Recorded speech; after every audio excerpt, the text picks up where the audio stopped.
kayak Pak RW gitu ya. Itu juga dipanggil syekh juga kalau di Arab. Syekhul balad gitu. Lurah. Ya. Manggil lurah itu kan wali malah ya. Waliul amr, wali. Itu. Di Arab syekhul balad. Lurah gitu. Tapi dalam tasawuf syekh itu seorang al-muallim huwal muallim wal mursyid. Muallim itu orang yang punya ilmu dan mengajarkannya. Mursyid adalah orang yang mempunyai dan membimbing akhlak.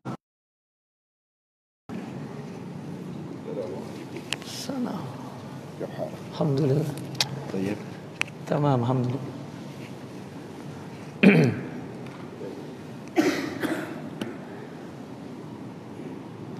Kita kemarin telah menjelaskan bahwa ada 4 ya. Ada ahli ibadah, yaitu bukan seorang mursyid. Yang kedua fuqaha dan ulama, itu juga bukan seorang mursyid. Dan yang ketiga sahibu al-ahwalil ghalibah, orang yang memiliki kondisi jiwa ya yang ma'rifatnya kepada Allah sangat dalam di jiwanya, sehingga lebih mendominasi, sehingga terkadang seperti tidak dengan hukum syariah. Ya, al-ahwalul ghalibah, seolah-olah yang pemilik ahwal ghalibah. Ahwal itu kan keadaan jiwa yang ya, sangat dalam imannya.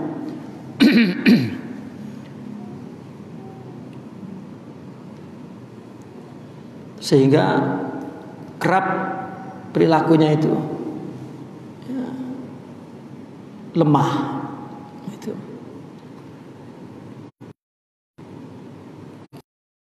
Istilah kita disebutnya majdzub katanya ya, majdzub. Itu pun bukan seorang syekh dalam arti guru ya, guru.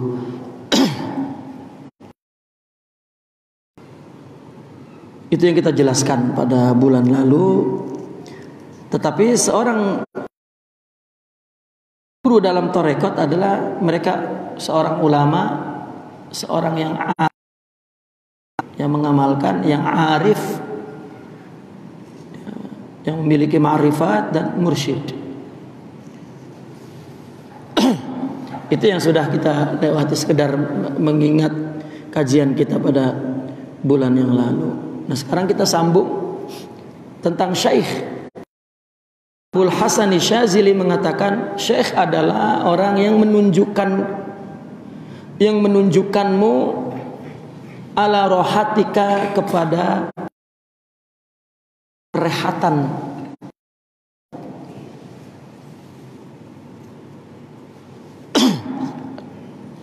Keringanan. Rehat itu lawan daripada ta'ab, letih, capek. Rehat itu jadi rehatlah sudah ya. Rehat itu lawan dari ringan, lawan dari letih, capek, ta'ab ya. Istirahat, bukan istirahat, perasaan rehat gitu, perasaan rehat. Maka guru itu yang menunjukkan kita kepada kerehatan, la ala ta'bik, bukan kepada keletihan.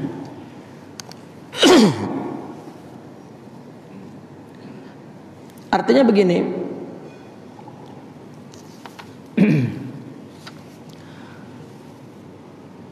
Sebelum ini kalau tidak salah kita pernah membaca dari kitab ini juga. Ya, saya lupa apa di sini sebelumnya nanti atau yang sudah lalu. Imam Abul Hasan Asyazili pernah bertanya kepada gurunya Sidi Abdus Salam Ibn Mashis, bertanya tentang sebuah hadis. Rasulullah bersabda, ad-dinu yusrun, agama itu mudah. Ma ma'na hadzal hadis? Arti hadis agama itu mudah. Maka dijawab oleh gurunya adalah, tunjukkanlah manusia itu ala Allah, kepada Allah, la ala ghairi, bukan kepada selain Allah. Ya. Karena Nabi memerintahkan yassiru wala tu'assiru. Nabi menyuruh permudah, jangan dipersulit, dipersusah. Dalam khibrah ruhiyah, ya, pengalaman di dalam beramal dari para aulia, bahwa maksudnya mengamalkan dengan kerohanian, bukan dengan fisik.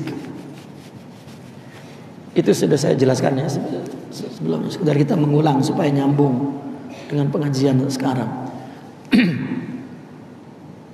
Ya, saya selalu beri contoh begini. Syariat itu perintah dan larangan Allah, ya, dibebankan kepada manusia. Manusia akan terdiri daripada jasad dan ruh. Dan Al-Quran sebagai wahyu risalah syariah agama, isinya perintah dan larangan. Ya. Dikatakan bahwa Al-Quran ini adalah hudal lil muttaqin. Artinya Al-Quran ini hidayah ruhiyah. Ketika kita mendapat perintah dan larangan dari agama, kita mengerjakannya dan meninggalkannya larangan itu. Jika itu kita lakukan sebatas karena kita mengetahui ada larangan, ada perintah, maka kita mengamalkannya berat, letih, bosan, capek, malal, kalal, ta'ab, futur, dhaif, itu ya. Tetapi apabila ruhani kita memiliki hakikat perintah, hakikat larangan, atau yang disebut punya jiwa ubudiyah. Kan kalau amal zahir yang kita timbulkan dari fisik ini disebut ibadah, tetapi ruhani kita tidak punya sifat ubudiyah, maka itu berat. Anak kecil kita suruh salat kan mesti kita bilangin setiap saat. Anak kecil tuh kita suruh salat itu setiap waktu, nggak bisa itu. Ya, sekali perintah seumur hidup diamalkan, enggak. Kita setiap hari itu mesti nak sholat, nak sholat, nak sholat, nak sholat, nak sholat, nak sholat, sampai akal dia sendiri menerima perintah agama itu. Baligh, akil dalam fikih. Nah, ketika dia menerima perintah itu, maka ajaran agama itu sudah jadi pikiran dia. Maka pikiran itulah ya, yang memerintah ya, selanjutnya untuk melaksanakan. Tidak perlu lagi diperintah oleh orang, karena sudah ada dalam pikirannya pengetahuan. Tetapi masih menghadapi keberatan, kesusahan, keletihan, kebosanan, karena hanya dipikul oleh fisik. Mesti ada perintah dari batin, dari rohani ya. Nah, maka kerohanian itu mesti memiliki maqamat ruhiyah dalam istilah tarekat. atau anwar Muhammadiyah, jiwa Muhammad lah katakan, sifat Rasulullah SAW. Ya. Kenapa orang sufi tidak menyebutnya akhlak? Karena akhlak satu nama, satu istilah apabila sifat-sifat rohani itu diactionkan, ditampilkan dalam bentuk perbuatan, baru disebut akhlak. Maka definisi akhlak, ya, semua ulama mengatakan bahwa definisi akhlak itu adalah melakukan sesuatu dengan tanpa pikir, ya, dan spontan. Itu akhlak. Jadi kalau orang kelaparan, nggak makan berapa hari, sementara orang tidak peduli memberi, tiba-tiba sedang lapar, di depannya ada makanan orang, dia ambil, itu belum buruk akhlak itu. Kenapa? Karena dia lapar mengambil.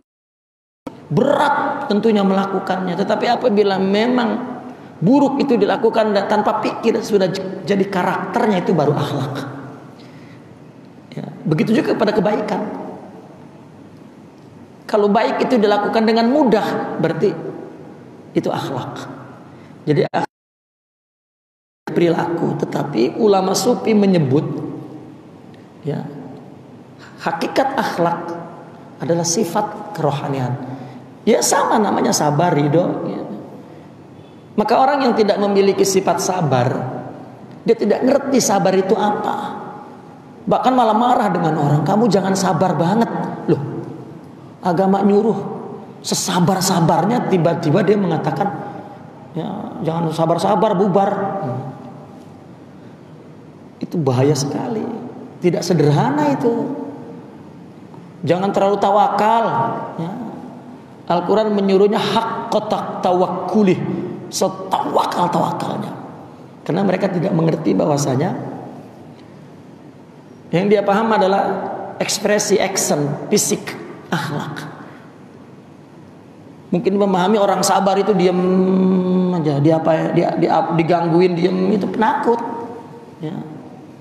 Orang tawakal juga enggak berbuat apa-apa, duduk aja, itu stroke. Ya. Semua itu sifat kerohanian. Ya. Dan tasawuf yang dibahas, yang ingin didapatkan, yang ingin dicapai adalah sifat itu. Itu disebut hakikat Muhammadiyah namanya. Mula-mulanya orang sufi menyebut maqamat ruhiyah. Dalam tasawuf disebut maqam adalah itu. Nanti apabila mereka sudah tinggi, mereka malah menyebutnya asrar ilahiyah atau anwar Muhammadiyah. Karena mereka menyebut itu sifat Sayyidina Muhammad SAW. Maka saya pernah memberikan contoh begini. Agama merintah memberi, ini kan perintah. Maka dijelaskan kepada akal, memberi itu. Misalnya wakaf misalnya, zakat misalnya, ya, itu menyiram, dan sodako atau memberi itu dapat menawan hati orang untuk mencintai dia, dan sodako itu juga akan mendapat berkah limpahan rezeki yang banyak. Ini akal itu tidak dapat melihat hakikat ibadah itu, baru dia paham jika dijelaskan secara logis. Bahkan akal lebih kepada materialistik. Agama sah-sah saja memberikan iming-iming, bidadari, istana, ya.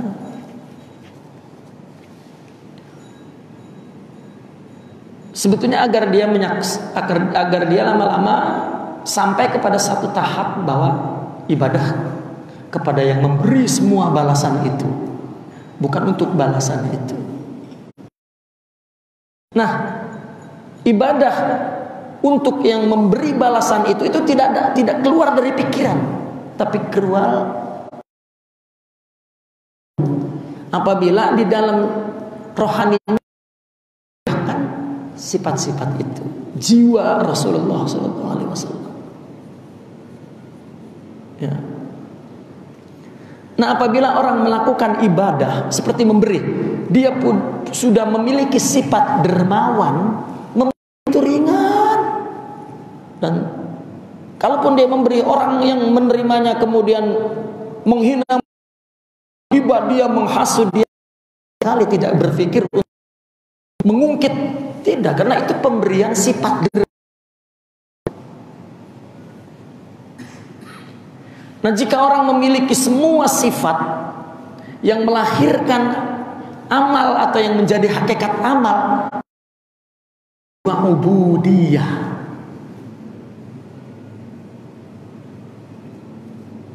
Nah, orang yang melakukan ibadah dengan hakikat itu juga yang disebut hakikat agama.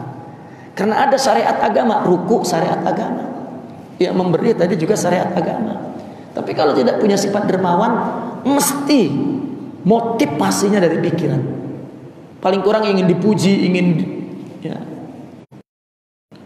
Orang bisa saja lagi kumpul banyak, saya ngasih 100 juta ya, tapi jangan disebut nama saya nggak mau. Kan udah disebut depan banyak orang itu. Ya. Mungkin orang yang sederhana, hebat dia. Ya. Dapatkan dia sudah, memang dia ingin disebut hebat itu. Ya. Namun jika sudah punya sifat dermawan, mau minta disebut atau tidak disebut itu tidak ada pengaruhnya. Ya. Mau yang memberi itu ngucapin terima kasih atau malah menghinanya, nggak ada pengaruhnya. Karena ya sabar menyabar, sayang menyayang. Ya, sifat dermawan yang menderma, nggak ada keluarnya lain. Ini syariat Muhammad dan ini hakikatul Muhammad. Atau ini syariatul din, ini hakikatul din. Nah, agama apabila dilaksanakan setelah kita mengetahui syariatnya, lalu kita memiliki hakikatnya, maka agama itu jadi ringan, tidak letih. Nah, itu sebab mereka orang sufi mengaku nahnu qaumun ya'budunallah bila kalalin wala malalin wala ta'abin wala futur watarin wala dha'fin, katanya. Kami adalah orang yang melakukan ibadah nggak ada capek, nggak ada letih, nggak ada bosan, nggak ada.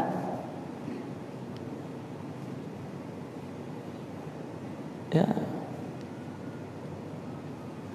Nah, maka tasawuf adalah membawa kita hakikat agama itu agar kita melakukan ibadah dengan ringan. Nah, dari sinilah Imam Sazili mengatakan syekh adalah orang yang membimbingmu untuk kerehatanmu. Ya. Sehingga apa kata Sidna Abdussalam ibn Mashis, mandallaka ala dunya faqad ghasyak. Orang yang menunjukkanmu kepada dunia itu penipu. Kamu pintar, nanti kamu jadi orang besar dan kaya, penipu. Ayo belajar. Termasuk kamu belajar untuk jadi ulama besar. Ya. Tiap hari dapat undangan dan dapat amplop. Itu dunia. Ya, itu ghasyak, menipu. Mandallaka alal a'mal faqad at'abak. Yang menunjukkanmu kepada amal, agama ini amal saja, tidak ada jiwanya, itu meletihkanmu. Tapi mandallaka 'ala Allah faqad arohak au nasuhak. Kenapa orang sufi mengatakannya yang menunjukkanmu kepada Allah? Kenapa Allah? Ada perumpamaan begini, perumpamaan suami istri. Kamu cinta sama abang, cinta apa yang abang miliki, apa cinta kepada diri abang?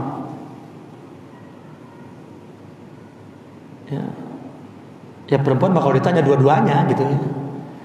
tetap dua-duanya itu masih tidak pakai otak. Padahal enggak karena abang. Padahal kalau dia karena abang, semua yang ada di abang ya dapat. Tapi kalau ya minta maaf lah bang, kalau abang gak kaya memang kita makan cinta. Maka itu suami mengenyangkan perut istrinya tapi tidak memberikan dirinya kepadanya, hatinya. Oke lah neng kalau begitu. Ya kebetulan laki-lakinya berharta, mungkin dia mencari wanita untuk dirinya. Ya. Dan Allah berfirman dalam Al-Quran kepada Nabi Musa secara simbolis. Ya. Apa kata Allah? Aku ciptakan untukku. Sedangkan alam semesta, dunia serta isinya, akhirat dengan isinya, ya, untukmu manusia. Engkau aku ciptakan untukku. Nah, yang dimaksud oleh orang sufi, kita akan ditunjukkan ke Allah, mendapatkan Allah. Ya. Yang disebut mendapatkan diri Allah adalah mendapatkan sifat Allah yang disebut akhlak. Maka kata mereka, takhallaqu bi akhlaqillah, berakhlaklah dengan akhlak Allah.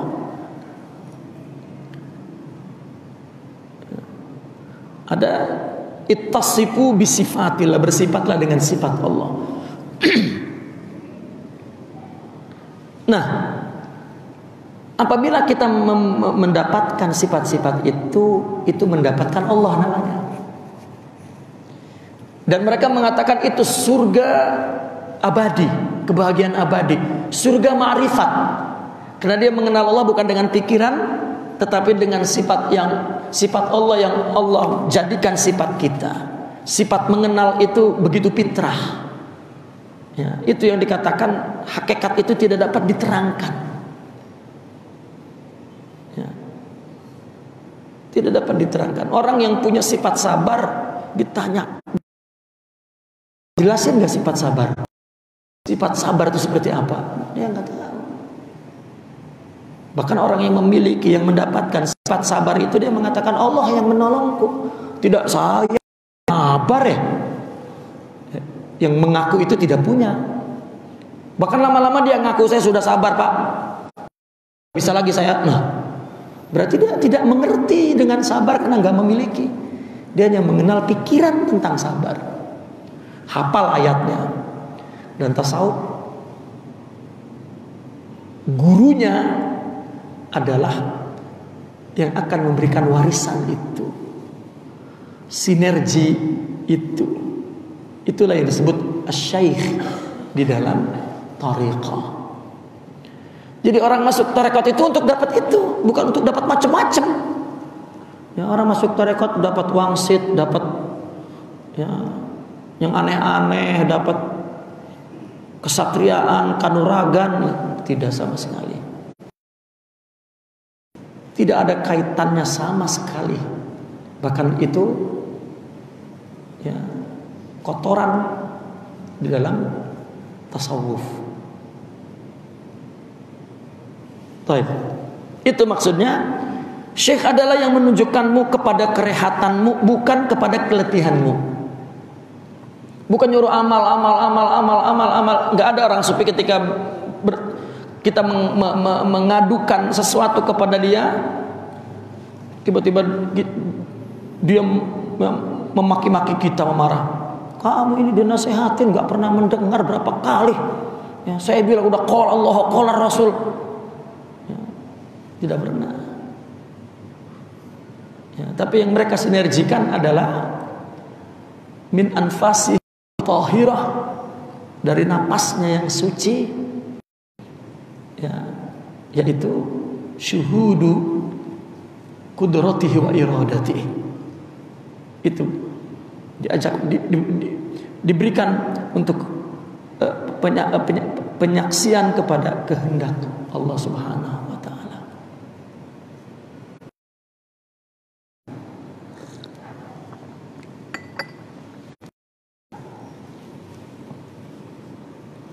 Kullu syaikhin la tasilu ilaika amdadu. Setiap syekh yang madatnya tidak sampai kepadamu, apa ini madat? Ya, madat boleh diartikan uluran, madad, sokongannya, ya, pemberiannya. Cuman lebih kepada pemberian akhlak. Ya, orang yang punya ilmu dia akan mentransfer ilmu ke dalam otak kita. Orang yang punya makrifat akan mentransfer makrifat ke dalam otak, ke dalam hati kita. Ya. Memang di dalam tasawuf disebutnya itu nur, akhlak itu nur, as-sabru nur, was-sidq nur, wal ikhlas nur. Nur.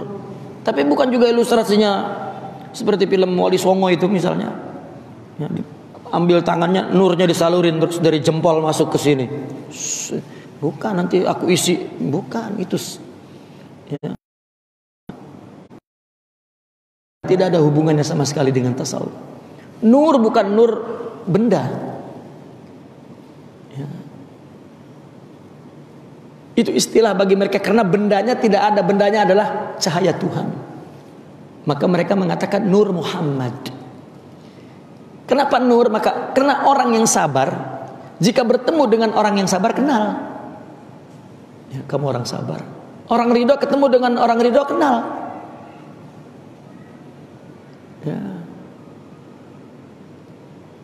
La ya'lamul wali ilal wali. Ya. Seperti itu. Nah, madad, maka sering orang sufi mengatakan madad. Ya. Jika madadnya tidak sampai kepadamu dari jauh, maka kamu juga tidak akan mendapat manfaat kepada guru itu dari dekat.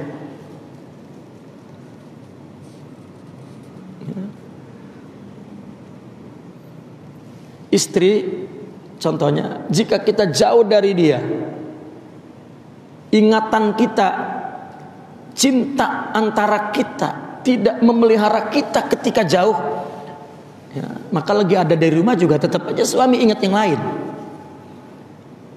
Enggak, itu mah jauh doang. Kagak, ukurannya bukan dia jauh atau dekat, ya, bahkan ya, ukurannya jauh. Kalau jauh oke, apalagi dekat.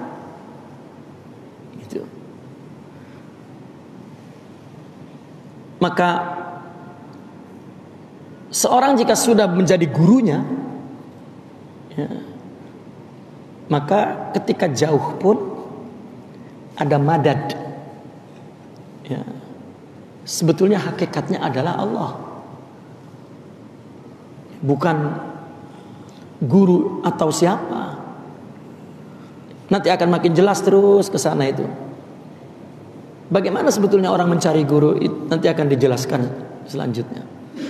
Ya, cuman inilah ta'lik, makal perkataan mereka tentang guru.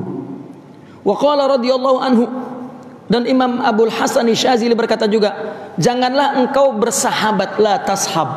Ini sudah istilah dalam tasawuf. Tashab itu jangan engkau jadikan murabbi, jangan engkau jadikan guru, itu maksudnya la tashab. Orang yang mementingkan dirinya atas kamu. Ya, karena saya sering mendengar di telinga saya seorang mursyid itu bicara begini, muridku lebih berharga dari dunia serta isinya. Muridku lebih berharga hatta dari anak dan istriku. Ya.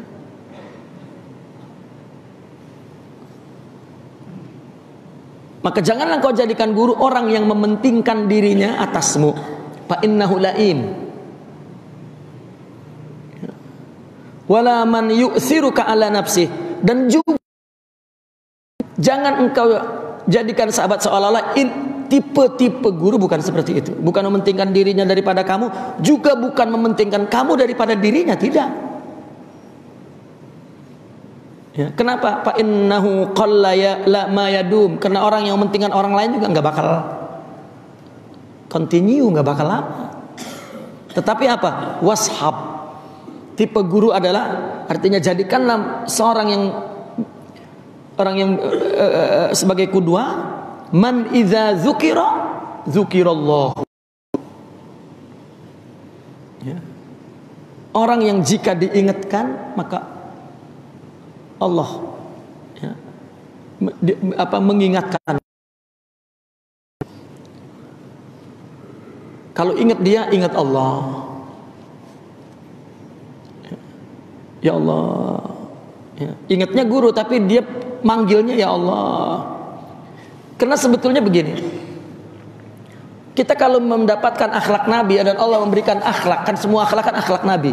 Nggak ada satu akhlak pun yang terlepas, ya, bukan dari Nabi, dan Nabi tidak memiliki, tidak ada.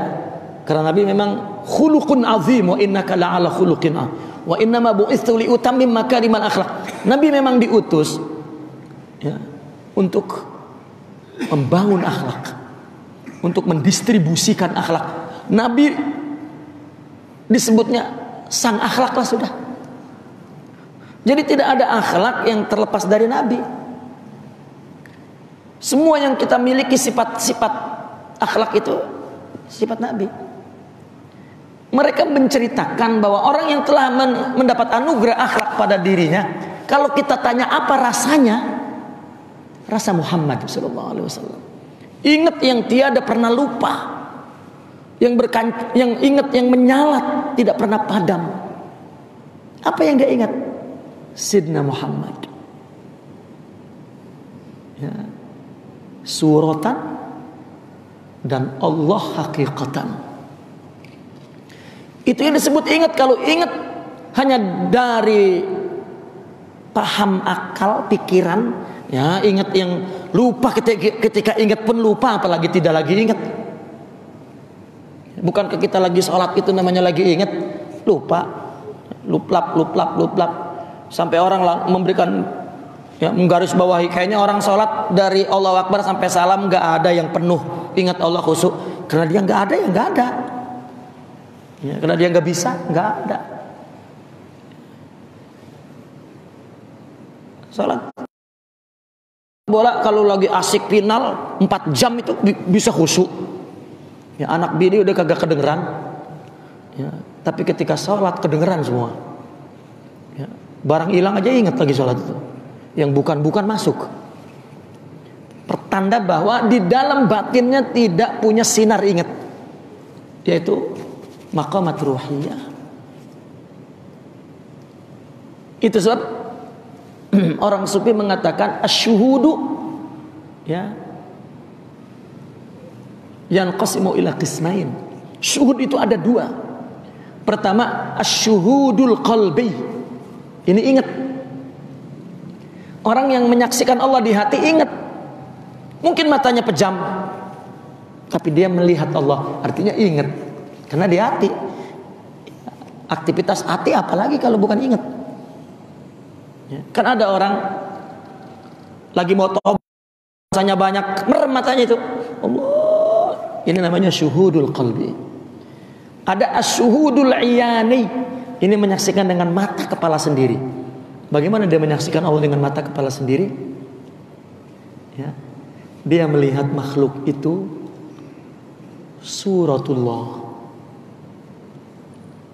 Ya. Apabila dia memiliki makrifat itu, sifat itu, itulah sinar yang keluar dari batin yang menerangi kegelap, yang menyingkap yang gaib. Artinya Allah itu kan gaib, tapi kita bisa menyaksikannya dari cahaya batin kita kepada perilaku manusia. Orang menghina kita itu dalam pengakuan batin dia Allah mengujinya, sehingga orang itu bebas, ya, dari pikiran dia apalagi mau memandang rendah. Bahkan dia menjadi sebab kemuliaan saya.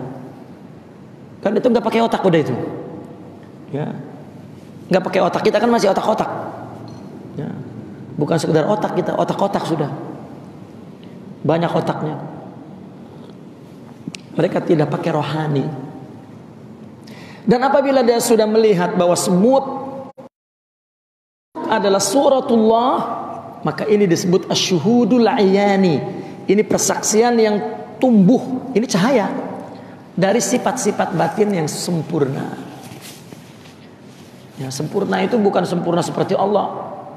Seperti listrik, kalau itu 100 watt, maka elektrik masuk sudah 100, sempurna udah. Yang itu 500. Setiap orang Madadnya berbeda-beda, tergantung istidadnya, wattnya, dan itu sempurna bagi dia. Ya. Bukan orang sufi jika mengatakan ini wali sempurna, wah sama Nabi dong. Bukan begitu. Ada manhajnya untuk, ya, ada terminologinya di dalam tasawuf itu. Ya.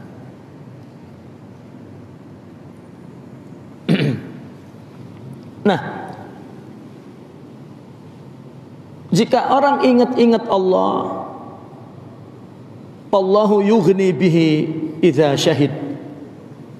Ya, maka ketika dia menyaksikan, Allah yughni bihi, Allah akan mencukupkan dia, Allah saja. Kalau juga kita punya teman-teman itu pergi, tapi Allah tidak pernah pergi. Kita bersahabat, maka kita mendapat Allah di dalam hati kita. Mungkin orang itu mati, tidak, jiwa dia hidup di saya. Kita selalu bilang Sudirman mati akan 1000 Sudirman. Ya kalau jiwanya nggak Sudirman, nggak jadi Sudirman. Ya, mati hilang 1000 berbilang. Itu kan motivasi, kesemangatan roh jiwa itu kan. Ya. Karena roh itu hakikatnya adalah hakikat robbaniyah, ketuhanan. Ya. Dan Allah yang memberi, bukan si guru itu.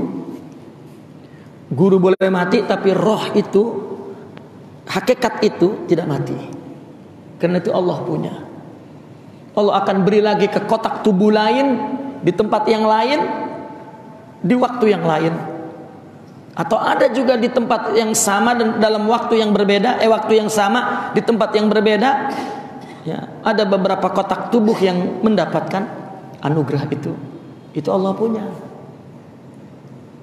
Nah itu. Wa yanubu anhu idza fuqid. Allah yang menjadi kehilangan. Maka sebetulnya fanatik seorang murid di dalam tarekat kepada guru itu bukan kepada nama madrasahnya, bukan kepada tubuhnya. Tubuhnya hanya berumur paling lama paling sebentar, yang paling sedang 63 mati. Tubuh. Begitu guru mati udah terus menangisi gurunya seumur hidup, ini menyembah guru. Sedangkan orang sufi, sehingga dia menyaksikan ketunggalan Allah. Tidak ada yang melakukan ini, semuanya Allah. Ya. Sepanjang abad, berapa seorang wali yang kamil yang hidup dan kemudian mati berganti dan sampai ke kita. Karena Allah yang pada guru-guru sebagai tempat kotak untuk wasit atau wasilah. Kita mendapatkan rezeki dari Bapak, begitu mendapatkan rezeki rohani dari sunnatullah. Ya, kalau terserah Allah, bukan terserah kita, tapi sunnatullah, ya, itu yang sah secara syariatan, ya, wa aqlan. Itulah guru di dalam tarekat.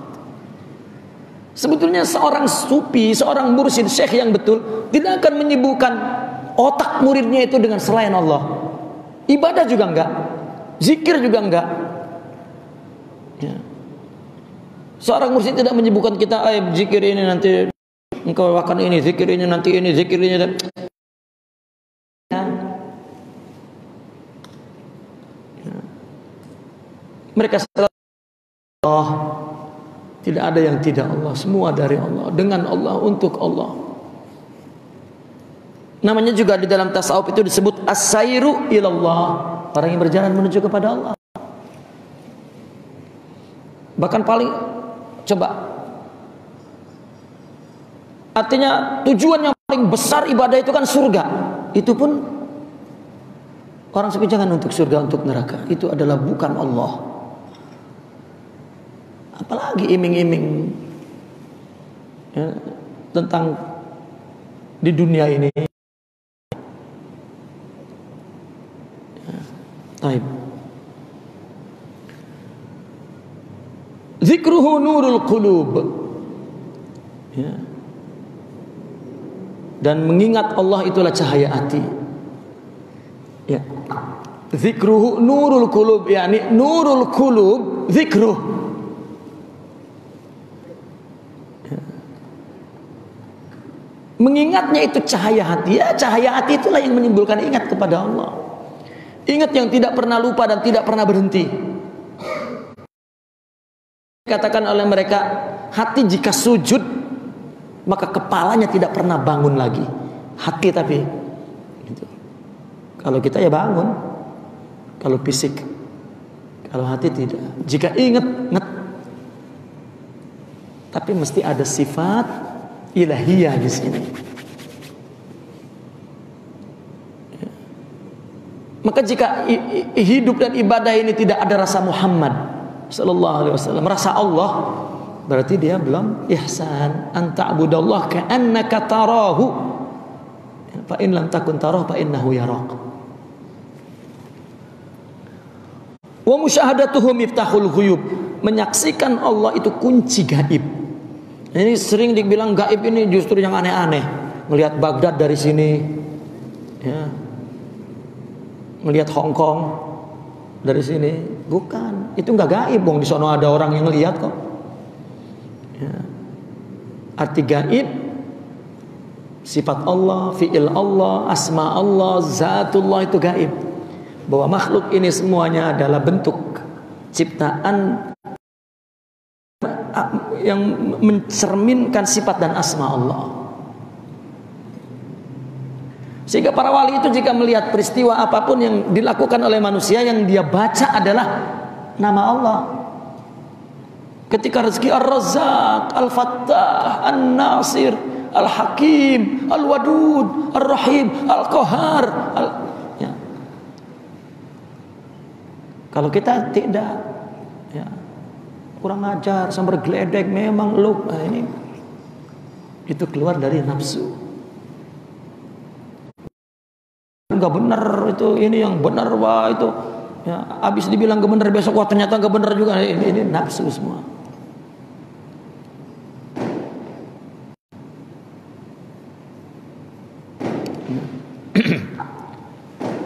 Wa qala Abu Ali As-Saqafi radhiyallahu anhu. Ini Abu Ali As-Saqafi, ya, Muhammad ibn Abdul Wahhab As-Saqafi, namanya Abu Ali. Beliau berkata, "Lau anna rajulan jama'al uluma kullaha wa sahiba tawaifan nasi lam yablug mablagar rijal illa birriyadati min syaikhin aw imamin aw muaddibin nasihin." Andaikan ada seorang yang menghimpun semua ilmu, dia ngaji fikih di sini, ngaji tauhid di sini, ngaji tafsir di sini, ngaji ilmu hadis di sini, ngaji sejarah Nabi, ngaji semua, dan wasahibat tawaifan nas, dan dia bersohbah, berkudwah kepada semua golongan ulama, kepada yang abid, kepada yang zahid, kepada yang aneh-aneh tadi, kepada faqih, kepada ulama, kepada lam yablug mablagar rijal, tidak akan mencapai seperti yang dicapai para aulia ini, illa, melainkan jalannya hanya satu, birriyadati, dengan usaha menghancurkan nafsu, tetapi min syaikhin, dari didikan syaikh atau pimpinan atau pendidik yang nasih, yang menasihati. Wa man lam ya'khudh fi adabihi min amirin lahu wa nahin yurihi uyuba a'malihi wa ru'unati nafsihi la yajuzul iqtida'u bihi fi tashihil muamalat. Orang yang tidak mengambil adabnya, itu ada definisi lain, adab. Orang sufi lebih bicara tentang adab daripada akhlak. Karena akhlak lebih kepada indikasinya kepada fisik. Tapi kalau adab kepada etika batin. Ya, etika batin. Orang yang tidak mengambil adabnya dari orang yang memerintahkannya dan melarangnya, artinya dari orang yang mendidiknya, di mana dia memperlihatkan kepadamu uyub amalnya dan keburukan nafsunya, maka tidak boleh dijadikan qudwah untuk memperbaiki amal. Ya. Itu sebab mereka orang sufi selalu mengatakan ibadah itu karena Allah, bukan karena surga sekalipun. Itu yang dimaksud bahwa dia memperlihatkan uyub amal kita. Selama ini kita beramal karena nafsu. Motivasinya mesti hawa. Motivasi. Ya. Coba lihat. Dakwah umum mesti ada embel-embel yang menarik perhatian. Kudu menarik, paling enggak spanduknya menarik gitu. Itu kan nafsu semua. Apalagi ngaji ada makan, wah udah itu kerbau semua yang datang. Ya, kalau nggak ada makan nggak datang. Ngaji dapat amplop, datang. Ya. Sebetulnya dalam tarekat sufi tidak ada iming-iming begitu, tidak ada. Itu uyub. Ya kalau dakwah mungkin ilmu dakwah selalu tanazul ilal amah, artinya melihat psikologi, melihat, kalau sekedar melihat psikologi, mereka para aulia ya lebih psikolog daripada psikolog. Ya. Artinya dakwah metodenya secara umum mungkin lebih bagaimana mengikuti keadaan, kondisi si objek dakwahnya. Tapi orang sufi tidak, akan mengangkat selera awam itu ya, menjadi elit. Itu. Saya sering teman-teman, ya katakan saya sebut teman-teman di Kairo. Di Kairo mungkin dia tidak pernah menyentuh tentang tasawuf. Begitu pulang masuk ke kota, sedang marak orang bicara tasawuf. Di mana ngomong tasawuf, rupanya itu menarik. Diperlukan dan dibutuhkan oleh keadaan orang Islam yang katanya materialistik, hedonistik, nistik-nistik lainnya. Maka cenderung keinginan kepada pengajian yang bersifat spiritual, kerohanian. Oh ini lagi booming, maka berarti kita mesti memberi apa yang diingininya. Maka dia mulai bicara tasawuf. Ya. Tiba-tiba ada teman yang datang kepada saya, waduh Ustaz, maaf dulu ana kurang perhatian.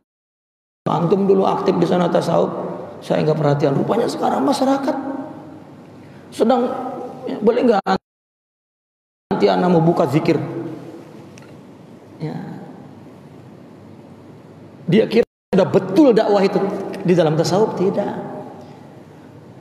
Tidak boleh mengajak kepada orang mengajak orang kepada Allah jika dia belum pergi ke Allah, istilahnya begitu. Ya. Membuka tarekat jika memang dia tidak memiliki izin. Ya. Karena dia mau menarikan selera awam itu kepada selera khas.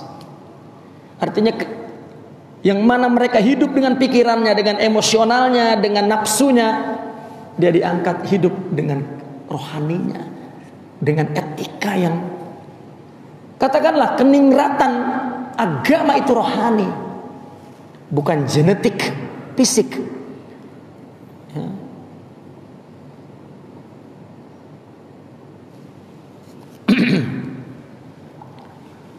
Maka beliau mengatakan meskipun menuntut dan memiliki sejumlah guru, lam yablug mablagar rijal, kecuali memang secara khusus dia berguru untuk mendapat waris rohani. Wa qala radhiyallahu anhu, oh ini gurunya, guru-gurunya Imam Abdul Hasan Syazili punya guru namanya Sidi Abdus Salam Ibn Mashis. Syekh Abdus Salam punya guru namanya Syekh Abu Madyan Al-Ghauth. Dan Syekh Abu Madian punya guru namanya Sultanul Aulia Syekh Abdul Qadiril Jilani. Man lam ya'khudhil adaba 'alal muta'addibin afsada man yattabi'uhu. Nah ini. Ya. Ini Qutbul Ghaus yang mengatakannya. Orang yang tidak mengambil adab pada ahli adab, ya, maka dia nanti akan merusak orang-orang yang mengikutinya. Ya, kerusakannya ini bukan yang diceritakan secara fisik, tetapi kerusakan batin. Sombong, ya, rusak yang itu mungkin tidak terdetek oleh awam. Ya. Kita melakukan kebaikan ingin dilihat Allah, bukan ingin dilihat, ingin dilihat orang, bukan ingin dilihat Allah, itu sudah rusak. Cirinya jika dihina marah orang. Ya. Kita dakwah tiba-tiba orang menghasut, mendengki, menggibah, kemudian kita bilang, ya saya nggak pernah ngurusin mereka, kenapa ngurusin saya? Ini kan nggak ngerti bahwa itu sebetulnya hakikatnya ujian Allah. Tapi ulama itu kerjanya dakwah berpuluh-puluh tahun. Saya nggak pernah menanggah, saya nggak pernah ngusik dia. Kenapa dia ngusik saya? Mungkin keturunan Abu Jahal kali, terus baca sejarahnya. Loh, ya. Itu ulama dan ini arifin. Nabi begitu dilempari batu di Taif, apa kata Nabi? Ya Rabb, Allahumma gfir lahum fa innahum la ya'lamun. Ampunin dia kagak tahu. Ya.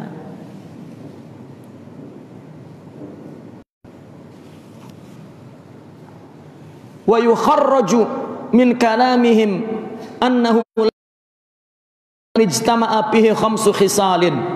Kalau kita takhrij perkataan para ulama di sebelumnya itu, ya, bahwasanya maksud ulama dengan berbagai pendapat tadi disimpulkan, janganlah dikudwahi, melainkan orang yang di dalam dirinya terhimpun al-ilmu.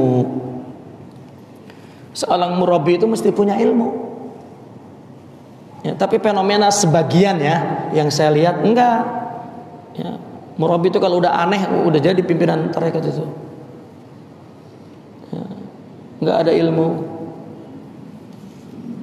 Karena makna arif itu sendiri alim, alim plus itu arif. Kalau alim saja ya alim. Baik. Yang kedua al-himmah, al-himmatul aliyah, semangat luhur yang tumbuh, ya, dari anwar rohani, itu himmah.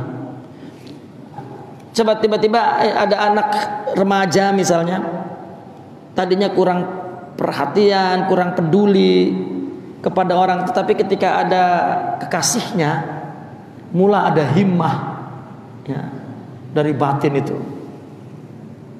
Pagi bangun untuk mengingatnya, malam-malam aja bangun untuk mengingatnya, itu himmah, ya. Wal hal, dan kondisi jiwa. Hal itu adalah kondisi jiwa. Setiap makom, makna hal dalam tasawuf ada dua. Ada hal, satu keadaan jiwa di antara dua makom, ya. Ada hal adalah keadaan jiwa karena ada makom. Begini contoh hal, misalnya kita mendengar lagu, ya, mendengar lagu atau nasihat, tiba-tiba nasihat itu kena kita, akhirnya sampai mengeluarkan air mata, menangis, ya, atau gembira. Nah, berarti kata-kata itu menciptakan hal, keadaan jiwa. Orang apabila Allah berikan, Allah anugerahkan ke dalam dirinya jiwanya jiwa, ya, dan menjadi sifatnya sifat Allah itu, Sabar misalnya Allah berikan. Apabila sudah jadi, itu timbul hal. Orang kena musibah, orang yang memiliki sifat sabar dengan tidak, keadaan jiwanya berbeda. Dia tenang. Bukan saja tenang dan mampu mengatasi musibah itu, bahkan dia melihat pelajaran yang banyak sekali dari musibah itu. Positif dia melihat musibah itu. Itu hal. Nah, orang yang dekat dengan guru itu yang mengalir spiritnya itu dari hal. Ya. Kita ngadu kepada seorang, kita anggap guru. Wah, di sana itu keadaan umat Islam. Memang di sana itu tidak betul, itu mungkin gurunya di sana. Ya. Tapi ketika orang sufi mengatakan, lah, itu ujian dari Allah. Ya. Terus dia dengarnya, solusinya itu terus ke Allah. Itu menimbulkan pandangan yang positif ke dalam batin kita. Untuk memaafkan orang, memberikan alasan. Coba, tiba-tiba seorang guru sufi mengatakan kepada muridnya, kamu salah, orang lain, artinya saudaramu, kepadamu, berikanlah mereka 1000 alasan agar kamu memaafkan. Tetapi jika kamu salah, jangan beri alasan, langsung minta maaf. Ini sebaliknya kan kita. Kalau kita salah, wah, terus kita ngomong masalahnya psikologi, dari segi sosiologi, dari segi sampai habis dilihat dari berbagai segi. Ya, bersih jadinya dia. Maafin ya saya. Tapi giliran orang aja nggak ada ampun. Emang dasar loh, kurang ajar emang dari dulu lo, emang keturunan lo juga begitu lo, emang makan haram lo, udah habis sudah. Ya, itu keluar dari nafsu. Tapi kelihatannya si guru mengatakan berikan uzur. Sebenarnya kalau dia memiliki rohani, itu kata-kata guru itu bimbingan rohaninya, halnya itu. Kalau kita punya hal, ya itu sikapnya. Makanya ketika seorang murid mendapatkan semua anwar dari gurunya itu, dia selalu kebayang gurunya, bukan kebayang jasadnya, tapi rasa halnya itu sekarang ada. Ya, gurunya ya Rasulullah, ya Allah. Itu yang dikatakan rabitatul qulub. Kalau belum begitu, belum punya rabitah. Ya. Saya mengilustrasikannya seperti begini. Anak muda ini, anak masih remaja, tentang itu nggak akan ngerti ayah. Dikit-dikit marah, ayah ini goblok sekali. Ya. Begitu dia jadi ayah, paling manggut-manggut aja. Pantas bapak gua dulu. Ya. Sifat ayah itu sudah jadi jiwanya. Sebetulnya dalam agama ini, nabi yang kita ikuti sifat itu di sini. Jasadnya sudah mati, yang ini ada tulisan. Ya, orang boleh tidak komitmen, boleh lupa, bukan boleh lupa, senantiasa lupa. Lupa dalam ingat. Ya, bagaimana dalam lupa? Tapi jika memang di sini, bagaimana melupa? Engkau di hatiku. Banyak syair-syair mereka. Ya, wa kaifa azkuruhu wa ana wala ansahu, dan bagaimana aku mengingatmu kalau engkau tidak pernah aku lupakan. Ya, kita memang tidak pernah ingat karena selalu lupa. Kita mengira mengingat itu dengan pikiran, bukan. Itu ta'ammul atau amal tamanni, berangan-angan. Ya, baik. Itu hal. Dan yang keempat, adab. Ya.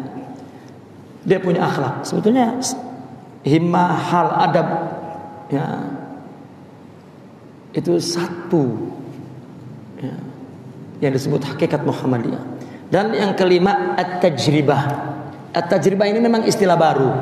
Kalau kita cek kronologis, at-tajribah itu, ini beliau kan di abad 10. Ya, kata at-tajribah itu muncul di abad ke-8. Ya, ulama sering memberikan batas munculnya terminologi at-tajribah ini adalah di Imam Ibn Arabi.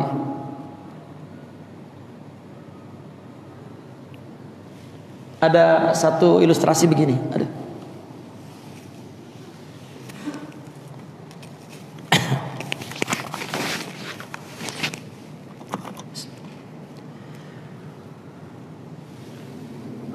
Istilahnya dalam mereka memberikan istilahnya at-tajalliyat, teori tajalli.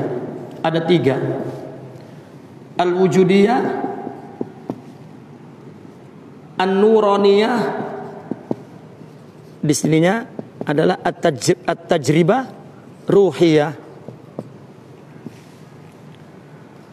Manusia diwujudkan, diciptakan oleh Allah, maka wujud jasadnya. Lalu Allah ciptakan juga, Allah tajallikan. Ini orang sufi menyebutnya penciptaan itu tajalli. Artinya makhluk itu muncul di dunia ini ditajalikan oleh Allah. Kalau kita artikan secara letterlek, tajalli itu jalma. Maka saya curiga kenapa orang Jawa dan Sunda tinggi nyebut manusia itu jalma. Karena orang sufi pun menyebut manusia itu majla. Ya, majla, jalma. Jalma kan dari jelma. Dan memang bahasa jalma itu kita lihat mengacu kepada abad ke-8, tajalli, majla. Gitu. Ini majla, jalma ini. Ya. Wujudnya ada. Ini kan ada kita. Itu jalma namanya. Lalu kemudian rohaninya juga Allah jelmakan, Allah wujudkan, Allah tajallikan, Allah jelmakan. Ya. Rohaninya, ruh yang di dalam dirinya, ruh lah katakan. Inilah yang ma'rifat itu. Allah yang berikan syuhud ma'rifat yang dibahas dalam tasawuf. Ini pun Allah yang berikan, bukan guru. Lalu untuk mendapatkannya kita mesti melakukan proses tajribah, percobaan ruhani. Kita sudah jelaskan di sini bahwa tarekat itu adalah sidqut tawajjuh, membetulkan tujuan. Ya. Nah ini upaya untuk buat tajribah bagi rohani itu. Sebuah uji coba, sebuah pelatihan lah maksudnya. Enggak bisa sekaligus. Orang sholat karena Allah itu enggak bisa sekaligus, proses. Orang berbuat baik karena Allah itu enggak bisa sekaligus. Mungkin dihina dulu oleh orang, diuji dulu. Lama-lama baru lillah. Maka itu sebab para aulia, musibah itu sebetulnya kecemburuan lainku. Ganjar kamu agar engkau lari kepadaku. Sampai begitu ilustrasinya mereka.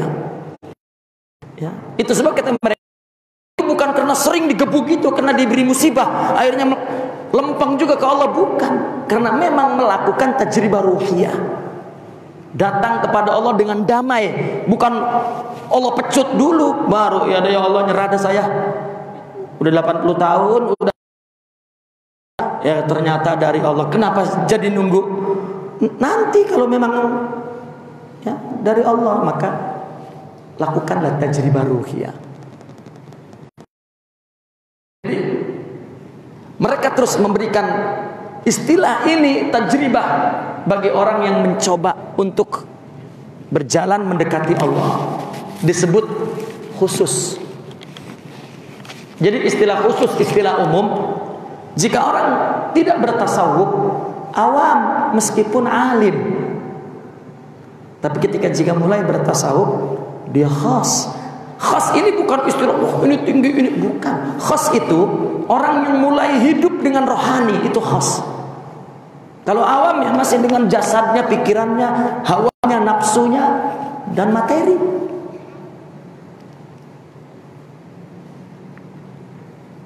Ya, itu khas namanya.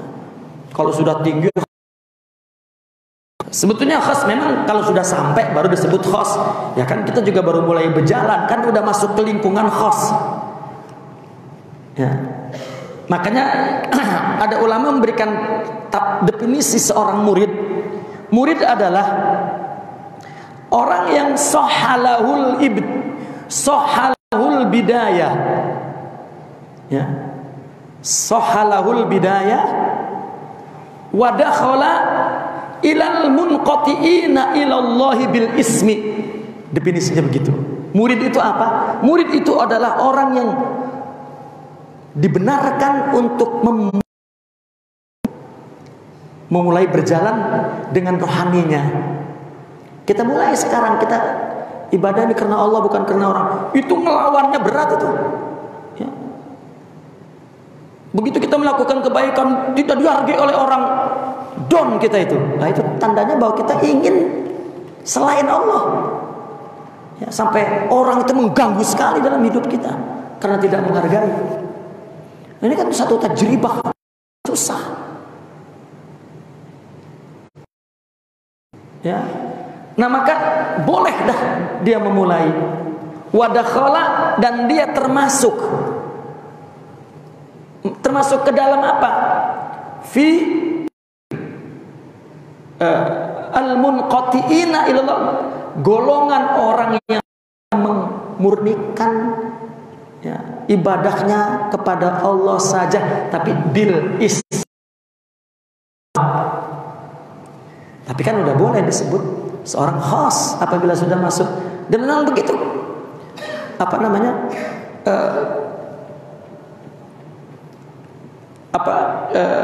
Terminologi yang berlaku di sana tuh begitu. Khasnya mah nanti kalau sudah selesai, sudah jadi baru itu ahlul khas.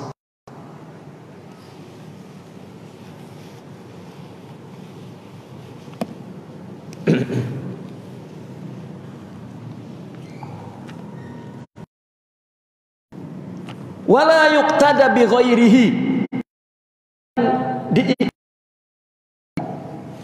illa an yakuna sahiba ilmi wa insafin.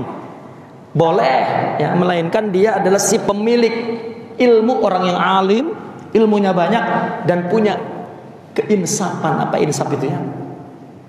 Kenetralan, katakan begitu ya. Mempunyai jiwa yang objektif ya, yang lebih melihat diri ya. Fayukhadhu bi ilmihi, ambil ilmunya. Karena ada yang fanatik, insaf ini orang yang tidak fanatik kepada mazhabnya, pada golongannya, kepada pemahamannya, ini insaf ya. Karena sepanjang perjalanan umat Islam juga perdebatan tentang mazhab itu sengit ya. Terlebih di abad keempat itu, setelah para imam mazhab itu wafat ya, mereka tiba-tiba muncul semua ulama berfatwa ya, di abad keempat itu. Sampai di abad ke-400 sekian, artinya abad kelima, ditutup bab ijtihad itu oleh ulama fikih ya. Karena dikit-dikit berfatwa. Sebetulnya kondisi sekarang juga begitu ya, orang yang nggak bisa baca kitab tapi terus ya, memberikan fatwa-fatwa dan solusi-solusi agama, banyak yang tidak mengena ya, menimbulkan permusuhan dan tidak insaf ya. Apalagi kalau udah urusannya dengan politik, sejernih apapun fatwanya, jika menyangkut politik itu sudah tidak insaf ya. Maka ilmunya ambil, wala yunzar li fi'lihi, jangan dilihat perbuatannya. Wala tusallamun nufusu lahu, dan juga kita jangan merasa selamat dengan nafsunya itu. Ada nafsu dari para ulama itu yang masih ya. Wa in kana tinggi standarnya, meskipun dia takwa dan naqi, li adamil wusuqi bihi, karena tidak dapat dipercaya. Ya, memang Sidi Ahmad Zarruq ini dikenal sangat teliti dan ketat dalam tarekat itu. Ya, beliau sering, ini orang meminta untuk menjadi murid beliau itu susah payah. Sama kami dapat cerita dari guru-guru kami, ya, yang disebut gurunya guru kami itu Syekh Abdul Qadir Isa. Kalau di Syria disebut dia itu King of the Sheikh, gitu. Raja Syekh, karena betul-betul tarbiyahnya sangat ketat.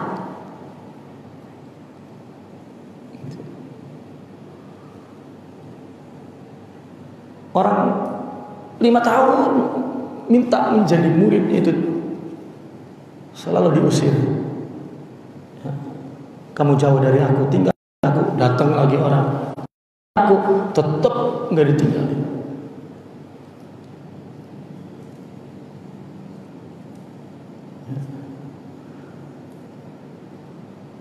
Unik, ya unik artinya. Udah diusir berkali-kali tetap gitu.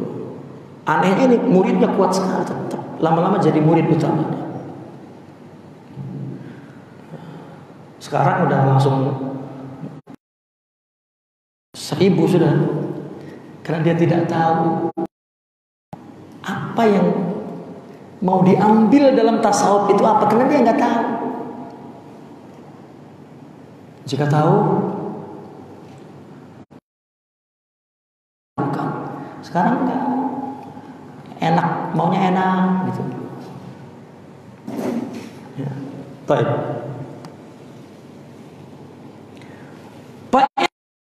Talabnal masyayikha falam najidnahum falam na'rifhum. Jika saya sudah cari itu, tapi saya tidak mendapatkan mereka. Kami mendapatkan Syekh, tapi saya tidak mengenal. Kita kan ingin mana yang memiliki madad rohani. Ya, pimpinan tarekat banyak banget, udah ketemu tuh, tapi nggak kenal yang mana. Sering orang timbul pertanyaan, ya, ada nggak ciri-cirinya murabi? Dia pengen lihat ciri-ciri fisiknya. Dia punya alat apa untuk mengukurnya? Berarti kan yang ditanya fisiknya. Lama-lama kira-kira siapa yang punya? Nah, lo, ya, ditunjuk orangnya. Kalau juga ditunjuk nggak bakal melihat. Misalnya murabbi lalu, ya. Ini terjadi pada Imam Abu Maidan al-Qaus. Ya Imam, boleh tunjukkan kami siapakah seorang yang kamil, katanya, yang boleh kami mendapatkannya. Kenapa kamu mencari dia? Ya, kita tidak ditaklif untuk mencari guru, tapi kita disuruh oleh Allah untuk mencari Allah, mengenal Allah. Ya tetap melalui guru ya Imam, katanya. Ya, Syekh, boleh tidak tunjukkan? Di depanmu kamu tidak tahu, masih nanya juga. Padahal dari isyarat kata-kata ini aku, tapi nggak boleh. Artinya kalau ditunjukin kagak kenal, kita nggak bakal kenal. Karena ciri-ciri ya kepada masalah rohani. Ya, nanti akan terus mengkerucut dijelaskan bagaimana endingnya orang mendapatkan guru itu. Baik.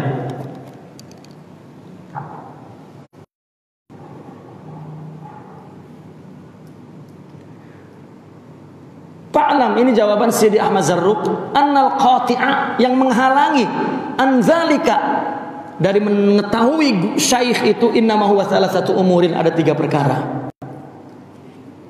Kamu punya mindset yang salah tentang guru, itu yang menghalangimu. Ya. Yang pertama apa? An-nadhru fi ahwalihi bi ainil kamalil munafi liwujudil basyar.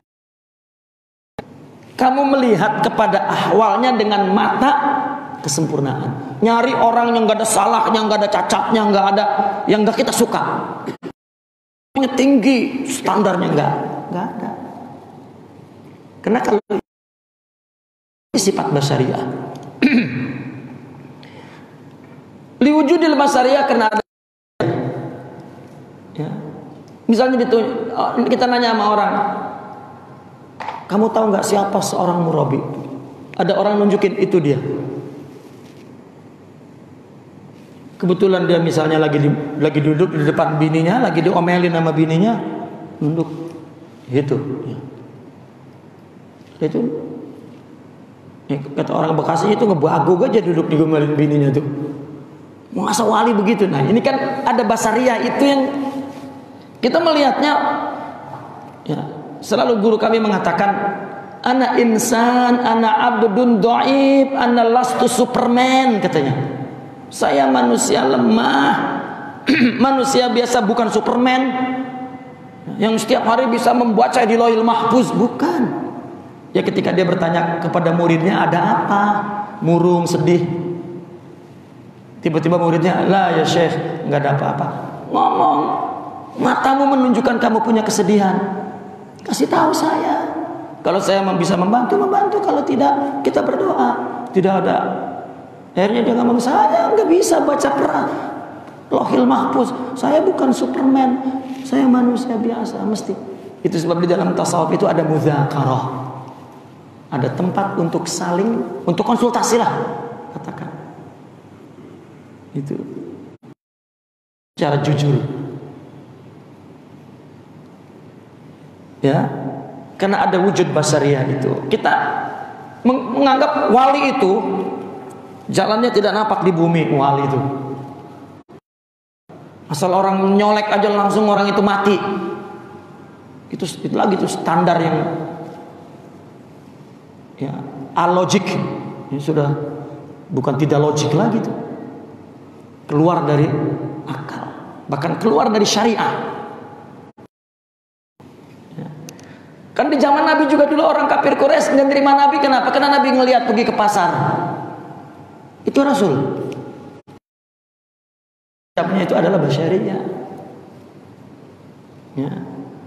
Sedangkan kita punya standar yang punya mindset yang salah.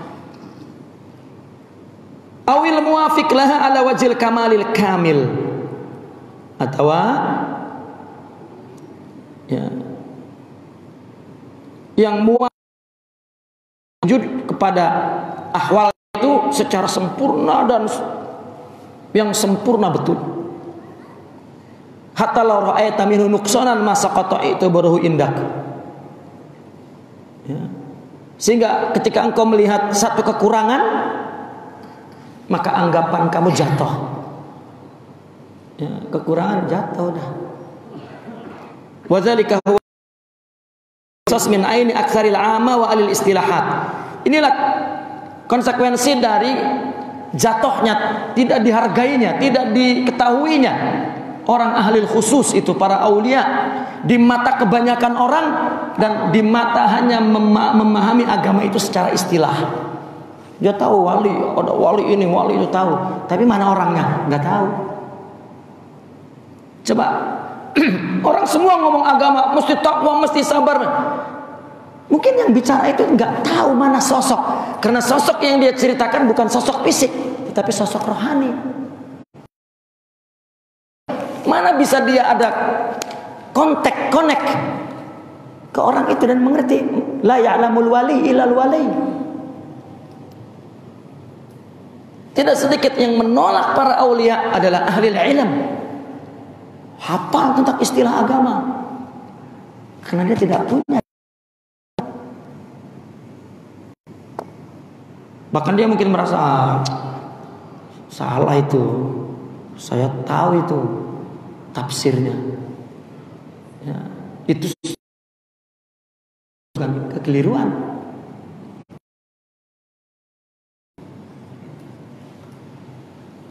Yang kedua, ar-ruju' lima yajiduhu nadhiru fi nafsihi min ilmin wa aqlin wa halin wa tab'in. Coba, dia melihat orang, ukurannya, rujukannya itu yang rasakan yang ya, di dalam dirinya. Orang yang melihat wali itu rujukannya, ukurannya, referensinya adalah tentang ilmu, akal, hal. Wali itu begini nih. Wah, bukan. Loh, gimana? Ya. Coba racun. Kalau dia keracunan berarti bukan wali. Ya. Untung cerita kewalian itu kalau diracunin selalu gelasnya pecah. Benar mungkin aja minum mabok ke rumah sakit disembuhin. Ya. Wah, bukan wali. Dia mabok, dia keminum juga. Tapi terus ceritanya yang disuguhkan oleh orang awam, kalau minum dikasih racun pecah. Wali belum tentu. Itu selera awam yang rendah memberikan ukuran materi kepada sifat rohani. Banyaklah cerita awam seleranya mengagungkan wali, tapi tidak sesuai dengan nilai-nilai kerohanian hakikat ya, agama itu. Enggak, wali juga banyak yang begitu cerita jawara begitu banyak. Ya. Dikasih berenuk, dimakan berenuk rasa apel, yang makan apel rasa berenuk, wali itu. Enggak tahu dukun. Karena enggak bisa, bukan itu ukurannya. Tapi awam itu karena dia ingin mengagungkan tapi dia tidak punya ukurannya, tidak punya referensinya. Karena nggak ada indikasi fisik, tidak ada wali itu. Ya. Fakullu man lam yuwafiq muradah wa la yajri lahu ala ma yuqaddaru syai'an. Kalau yang nggak cocok tujuannya itu dan nggak berlaku seperti apa yang dia kirakan dalam dirinya, wow, la yara syai'an. Wali masa begitu?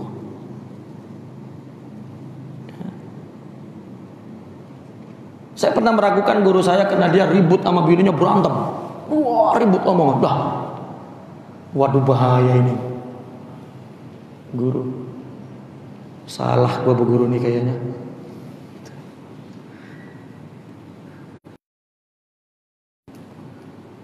Sampai saya mau pamit.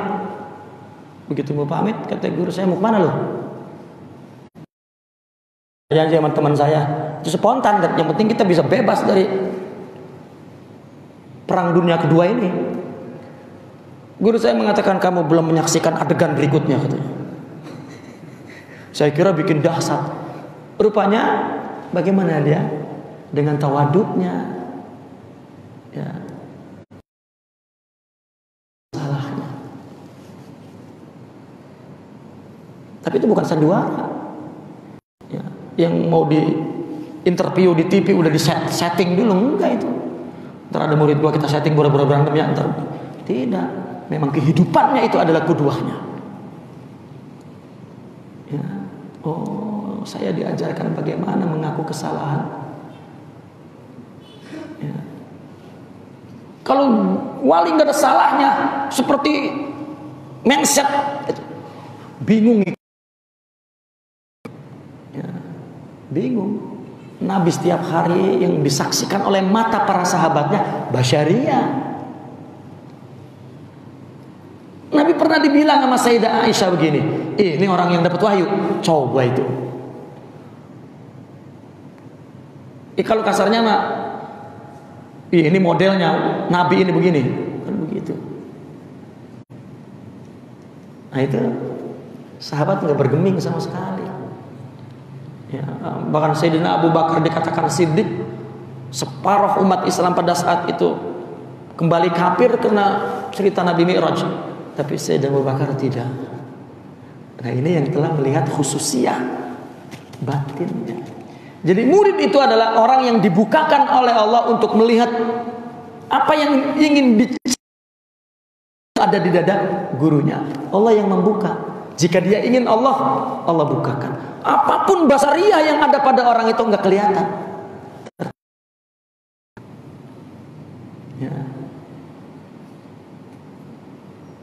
Saya pernah diomelin dengan istri guru saya, lu hormat banget sama guru lu, emang dia malaikat apa? Gitu. Saya jawab na'am, dia malaikat. Gitu.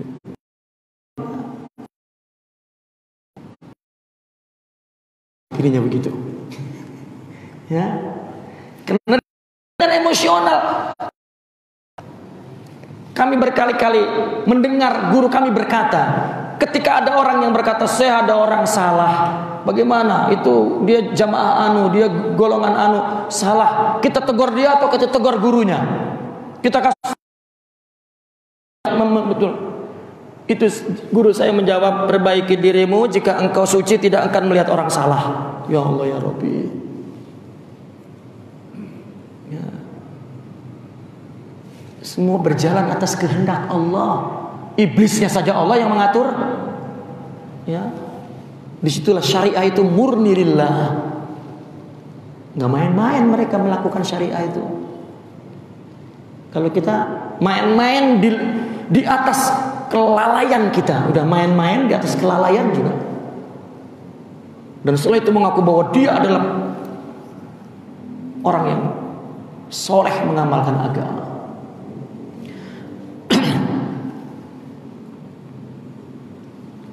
Kita sampai 3 saja karena kita sudah sebut. Wa in ra'ahu fala yunqadu lahu. Kalau juga dia udah mendapatkannya, enggak bisa dia tunduk kepadanya, mengikutinya, enggak bisa. Enggak bisa. Udah ketemu, udah dapat, enggak bisa tunduk. Kenapa? Karena belum melihat khususiyat yang ada di jiwa gurunya. Wa in qadalahu fala yumakkinu sabru alai. Kalau juga dia tunduk mengikutinya, tidak akan sabar ke atasnya. Guru ini diem aja, sikat aja, enggak sabar. Sayyidina Umar berkali-kali orang menghina Nabi, Sayyidina Umar bicara di belakangnya, izinkan saya memenggal lehernya ya Rasulullah. Lah ya Umar, apa sih Nabi ini? Ya. Jika ada apa-apa, izinkan saya memisahkan kepalanya dari badannya. La ya Umar, doakan agar dia baik. Setelah Nabi wafat dan dia menjadi khalifah Nabi, dia menangis. Aku baru paham sekarang apa yang Nabi larang pada saat itu. Ya. Sabar mereka mengikuti Nabi.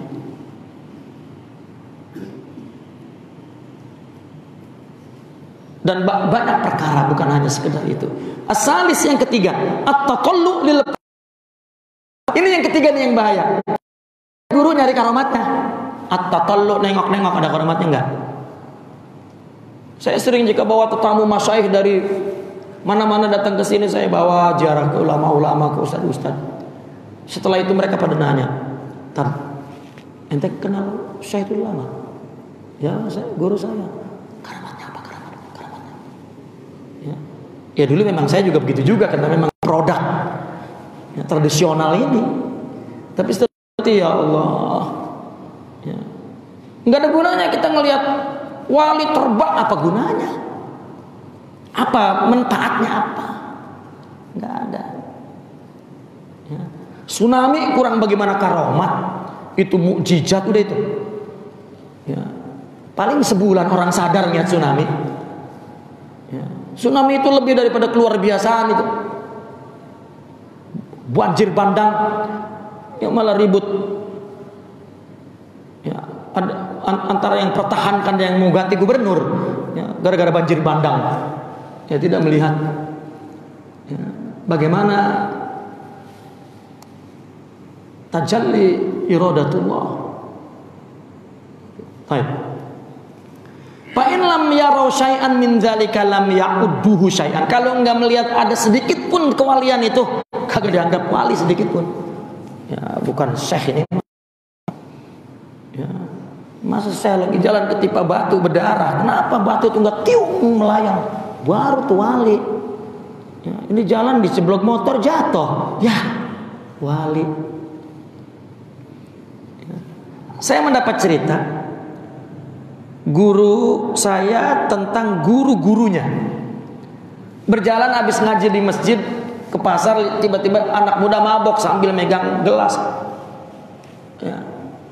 Begitu ngelihat saya udah tua lagi, saya langsung disemprot begitu. Tua bangka kamu ini, berisik banget di masjid, katanya ngomong, mengganggu saya, kata peminum. Ya, senyum aja. Tiba-tiba muridnya anak muda nggak sabar, langsung dipukul, jatuh. Apa gurunya? Muaraknya luar biasa dengan muridnya. Bukan, bahasanya bukan kamu menyakiti dia, bukan. Apa dia bilang? Zini, kamu menyakiti aku. Karena jatuh terlentang di peluknya. Apa yang keluar dari mulutnya? Ya Rabb,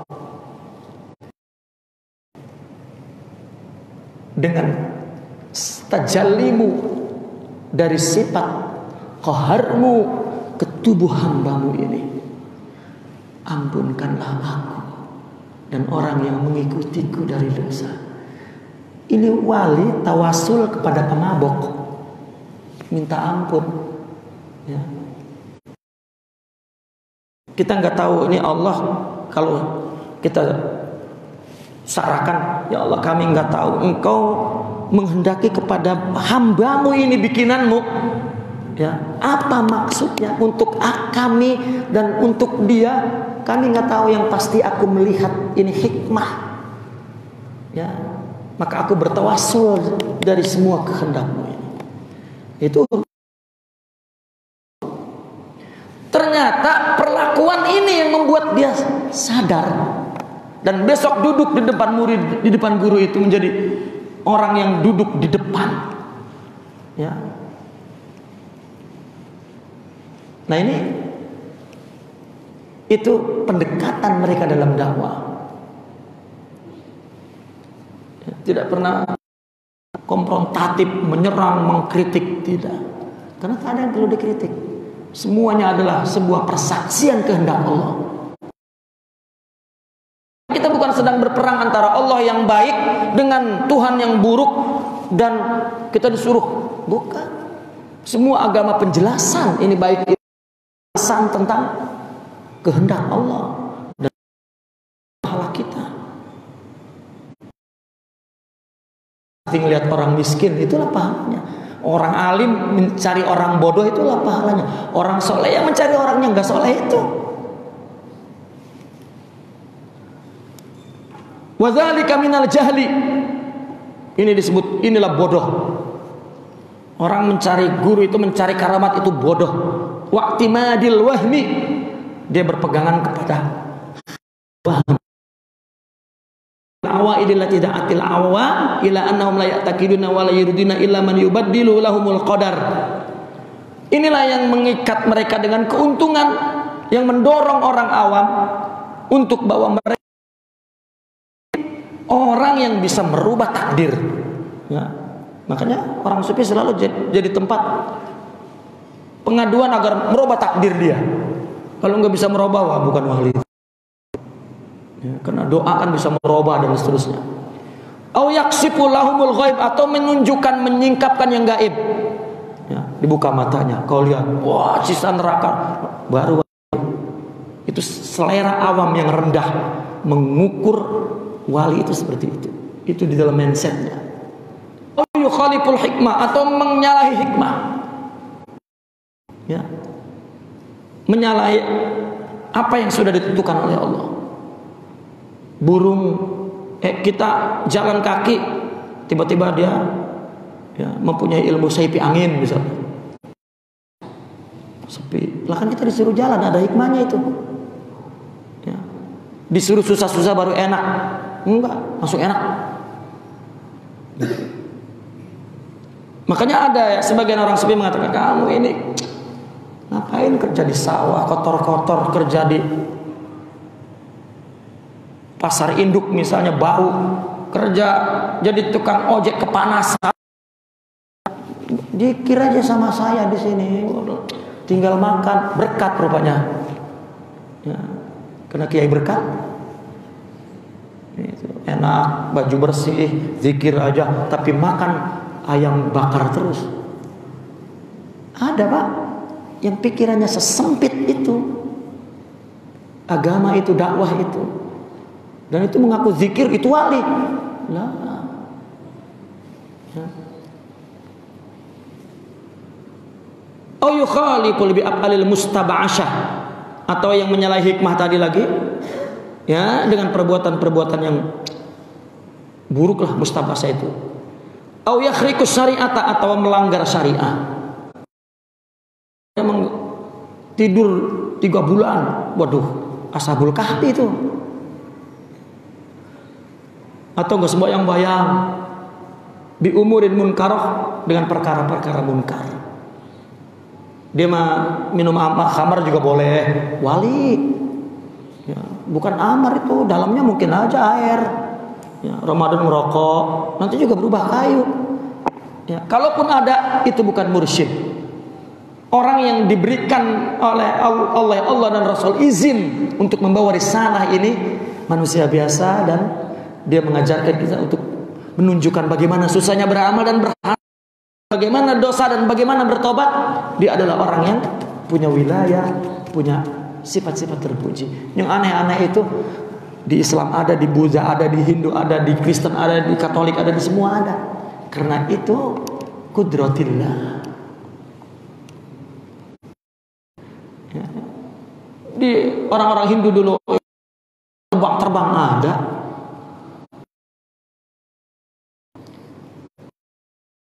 Ruh binafsi tuluki wa ghairihim, atau dia yadurru binafsihi li ajlihim, dia akan membahayakan dirinya untuk umat. Ya.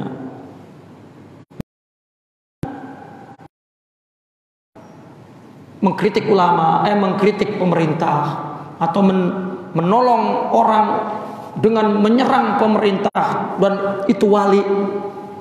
Misalnya, tidak, wa kullu dzalika batilun wa dalalun, itu sesat. Wali itu hanya untuk mewarisi akhlak, hakikat agama ke jiwa kita, sehingga kita dapat hidup dengan hakikat itu, dengan akhlak itu, ya, dapat melakukan syariah secara benar. Nakifuna walhamdulillah. Al-Fatihah.